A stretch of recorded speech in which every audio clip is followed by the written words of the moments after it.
यह किसके लिए है? वे जो खुद को समझना सीखना चाहते हैं, वे जो अपने रिश्तों को मजबूत बनाना चाहते हैं, वे जो इमोशनल इंटेलिजेंस बढ़ाने के तरीके जानना चाहते हैं।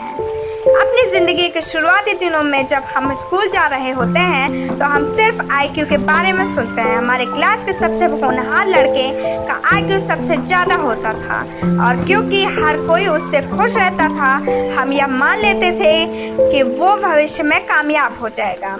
लेकिन रिसर्च यह बताते हैं कि स्कूलों में टॉप करने वाले लोग असल जिंदगी में नंबर 1 पर ना के बराबर पहुंचते हैं। इसलिए आईक्यू कामयाबी को तय नहीं करता। इसके लिए आपको अपने ईक्यू यानी इमोशनल क्वोशिएंट पर ध्यान देना होगा ताकि आप अच्छे लोगों से रिश्ते बनाकर उनकी मदद से ऊपर तक पहुंच सकें। यह किताब हमें बताती है कि किस तरह से हम ईक्यू को बढ़ा सकते हैं। इसे पढ़कर आप सीखेंगे इमोशनल इंटेलिजेंस किन 4 पहलुओं पर आधारित है। आप खुद को किस तरह से समझ सकते हैं। शरीर के हाव भाव एक व्यक्ति के बारे में क्या बताते हैं। अपने इमोशनल इंटेलिजेंस को बढ़ाने के लिए आपको 4 बातों को समझना होगा। इमोशनल इंटेलिजेंस का मतलब है दूसरों का हाव भाव देखकर उनके दिमाग में चल रही बात को जानना। शायद आपने कुछ लोगों को कहते हुए सुना होगा, बस 5 मिनट तक बात करके उस आदमी के बारे में सब कुछ बता सकता हूँ। इस तरह के लोग दूसरों को पढ़ने में और उनसे अच्छे रिश्ते बनाने में माहिर होते हैं।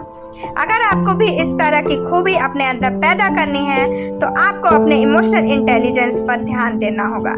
इसके 4 पहलू हैं। सबसे पहले पहलू आप खुद हैं, यानी कि उसे बढ़ाने के लिए आपको सबसे पहले खुद की भावनाओं को समझना होगा। इसके बाद आपको खुद पर काबू करना सीखना होगा। आपको खुद को उन हालातों में रखना सीखना होगा जिसमें आप अच्छा महसूस करते हो ताकि आप अपना आपा खोने से बच सकें। तीसरे पहलू में आपका समाज को समझना होगा। इसका मतलब यह है कि आपको दूसरों की भावनाओं को समझना सीखना होगा। आपको यह जानना होगा कि क्या बोलने से उन्हें गुस्सा आता है और क्या बोलने से वे अच्छा महसूस करते हैं। उनके शरीर के हाव भाव पर ध्यान दीजिए। यह देखिए कि गुस्सा होने से पहले वे किस तरह का व्यवहार करते हैं।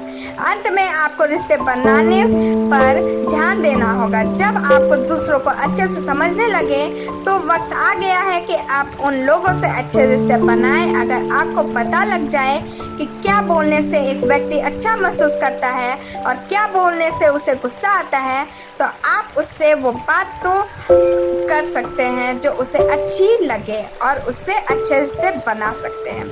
खुद को अच्छे से जानने के लिए आपको अपने अच्छे और खराब मूड को संभालना आना चाहिए। अगर इस दुनिया में कोई एक व्यक्ति है जिसके साथ हम अपना सबसे ज़्यादा समय बिताते हैं तो वो हम खुद हैं।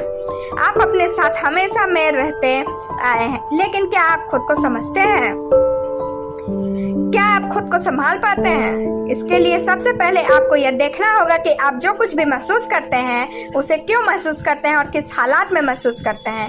अगर आपको गुस्सा आता है तो क्यों आता है, उसके आने पर आप क्या करते हैं और सबसे जरूरी बात, आप खुद को किस तरह से संभालते हैं। बहुत बार हमारे दिन की शुरुआत अच्छी नहीं होती। हमारी सुबह सुबह किसी से बहस हो जाती है या फिर कुछ गड़बड़ हो जाती है जिससे हमारा मूड खराब हो जाता है। फिर हमारा सारा दिन खराब हो जाता है। हम छोटी छोटी बातों पर गुस्सा करने लगते हैं और अपने काम पर सही से ध्यान नहीं लगा पाते हैं। इस तरह का मूड बनाने पर आपको खुद से यह करना है कि यह हमेशा के लिए आपके साथ नहीं रहेगा। इससे पहले भी आपका मूड खराब हुआ है और आप उससे बाहर निकल कर आए हैं। अब यह सोचिए कि किस तरह से आप अपने मूड को ठीक कर सकते हैं या कम से कम उसे शांत कर सकते हैं। ठीक उसी काम आपको खुश रहने पर भी करना है। जब हम खुश रहते हैं तो हम खुद से अलग अलग तरह के वादे करने लगते हैं। हम जल्दबाजी में आकर फैसले लेने लगते हैं और ज़्यादा सोचते नहीं हैं। हम उस समय इतना अच्छा महसूस कर रहे होते हैं कि हम बुरी चीज़ों पर ध्यान नहीं देते और गलत फैसले ले लेते हैं। इसलिए इस तरह के हालात में भी अपना आपा मत खोइए। ये देखिए कि आप जो फैसले कर रहे हैं उसके नतीजे क्या हो सकते हैं। बिना नतीजों के बारे में सोचे कभी फैसला मत लीजिए। अब चाहे आप उस समय अच्छा महसूस कर रहे हो या बुरा, खुद को संभालने के लिए आपको अपनी भावनाओं को और अपने सूझबूझ को साथ लेकर चलना होगा। क्या आपके साथ कभी ऐसा होता है कि आपको गुस्सा आने लगता है और फिर आपको लगता है कि आप उसे काबू ही नहीं कर पा रहे हैं? क्या कभी कभी तनाव में जाने के बाद आप बहुत नेगेटिव सोचने लगते हैं और उससे निकल ही नहीं पाते? अगर हाँ, तो इसका मतलब है कि आपको खुद को काबू करना सीखना होगा।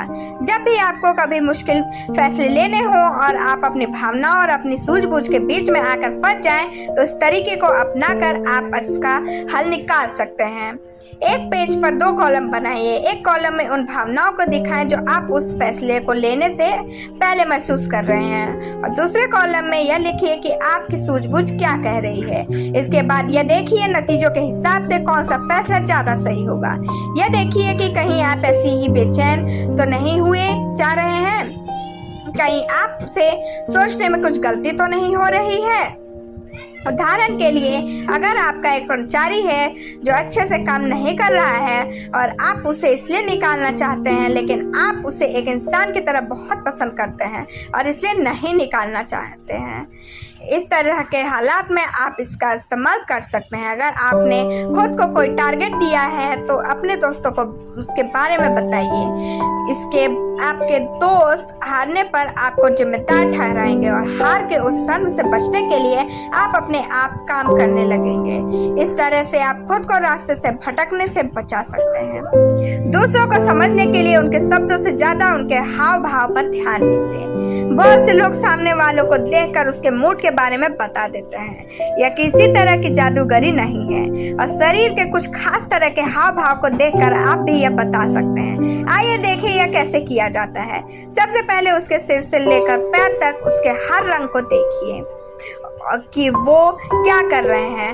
उसकी आंखें देखिए, अगर वो ज्यादा आंखें नहीं मिला रहा है तो इसका मतलब वो कुछ छिपा रहा है। इसके बाद उसके मुंह पर आइए, क्या वो मुस्कुरा रहा है? अगर हाँ, तो कहीं वो बनावटी हंसी तो नहीं? जो मुस्कुराहट बनावटी होती है उसमें सहानुभूति नहीं झलकती। इसके बाद उसके कंधे चेक कीजिए। अगर उसके कंधे झुके हुए हैं तो इसका आत्मविश्वास कम है, वो कुछ शर्मिला है और ज्यादा बात नहीं करता। एक बार आपको इस तरह के हाव भाव पता लग जाए तो आप उसके हिसाब से खुद को ढाल सकते हैं। अगर आपको पता लग जाए कि वो व्यक्ति कुछ परेशान या तनाव में है तो उससे ज्यादा सवाल मत पूछिए। उससे जो भी कहिए प्यार भरी आवाज से कहिए। किसी भी व्यक्ति को उसके नाम से बुलाकर आप उसे अच्छा महसूस करवा सकते हैं। दुनिया में हर इंसान को सबसे अच्छी धुन उसके नाम की लगती है। साथ ही उस व्यक्ति को सर या मिस्टर कहकर मत बुलाइए, उन्हें उनके पहले नाम से बुलाइए। जब वे अच्छा महसूस करने लगेंगे तो कुछ खास तरह के सवाल करके आप उनके बारे में जान सकते हैं। रिश्ते बनाए रखने के लिए दूसरों के फीडबैक को अपनाइए और साफ भाषा में उनसे बात कीजिए। बहुत बार जब हमसे कोई गलती होती है और कोई हमें उस गलती को लेकर कुछ सलाह या कुछ फीडबैक देता है तो हम चिढ़ जाते हैं, लेकिन फीडबैक एक जरिया है जिससे आप खुद को पहले से बेहतर बना सकते हैं। अगर कोई आपको फीडबैक दे तो उसे यह समझ कर ले लीजिए कि वो व्यक्ति सिर्फ आपको बेहतर बनते हुए देखना चाहता है। इसके बदले में उसे धन्यवाद कहिए। रिश्तों को बनाए रखने के लिए फीडबैक पर ध्यान देना बहुत जरूरी है। अगर आपको यह पता नहीं लगेगा कि आपका पार्टनर आपसे क्या कहना चाहता है तो आप उसे वो नहीं दे पाएंगे। इस तरह से रिश्ते कमजोर हो जाते हैं। इसके अलावा किसी से बात करते वक्त उलझे हुए संकेत मत भेजिए। गुस्से में दिया गया आशीर्वाद भी खराब लगता है और हंसकर दी गई गाली भी अच्छी लगती है। इसलिए यह देखते रहिए कि आपके शब्द आपकी बॉडी लैंग्वेज से मिलते रहें। अगर कोई व्यक्ति आपसे आकर बताता है कि उसे उसकी कंपनी में प्रमोशन मिल गया है और उस समय आपका मूड खराब है तो ऐसे हालात में आप उसे कुछ इस तरह से बधाई दे सकते हैं जिससे उसे लग सकता है कि आप यह खबर सुनकर खुश नहीं हैं। रिश्ते निभाने में बहुत मेहनती होती है और बहुत से लोग ये नहीं कर पाते, लेकिन फिर भी एक खुशहाल जिंदगी जीने के लिए उनका होना जरूरी है। इसलिए सबसे पहले खुद पर ध्यान देना सीखिए।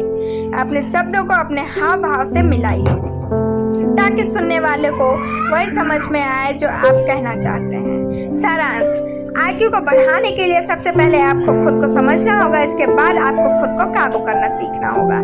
जब आप खुद को अच्छे से समझकर काबू करना सीख जाएंगे तभी आप दूसरों को अच्छे से समझ पाएंगे और उनसे अच्छे रिश्ते बना पाएंगे।